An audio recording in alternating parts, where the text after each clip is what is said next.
عثمانی دور میں مسجد نبوی صلی اللہ علیہ وسلم کی تعمیرات کی دنیا میں محبت اور عقیدت کی معراج ہے۔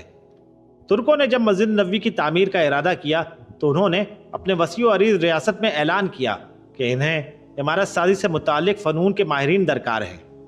اعلان کرنے کی دیر تھی کہ ہر علم کے ماننے والے لوگوں نے اپنی خدمات پیش کی۔ سلطان کے حکم سے استنبول کے باہر ایک شہر بسایا گیا جس میں اعتراف عالم سے آنے والے ان ماہرین کو الگ الگ محلوں میں بسایا گیا۔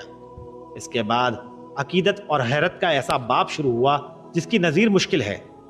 خلیفہ وقت جو دنیا کا سب سے بڑا فرما روا تھا شہر میں آیا اور شعبے کے ماہر کو تاکید کی کہ اپنے ذہین ترین بچے کو اپنا فن اس طرح سکھائے کہ اسے یکتا و بے مثال کر دے۔ اس اسنا میں ترک حکومت اس بچے کو حافظ قرآن و شہسوار بنائے گی۔ دنیا کی تاریخ کا یہ عجیب و غریب منصوبہ کئی سال جاری رہا۔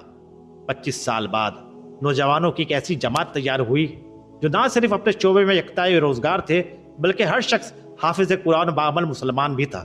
یہ لگ بھگ 500 لوگ تھے۔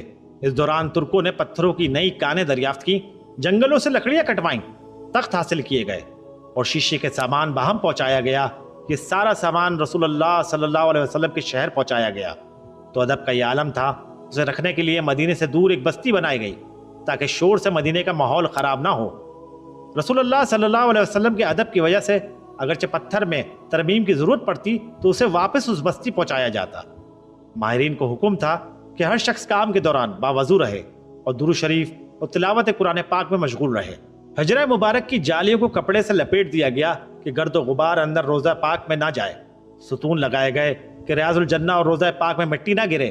یہ کام 15 سال تک چلتا رہا اور تاریخ عالم گواہ ہے ایسی محبت، ایسی عقیدت سے کوئی تعمیر نہ کبھی پہلے ہوئی اور نہ کبھی بعد میں ہوگی۔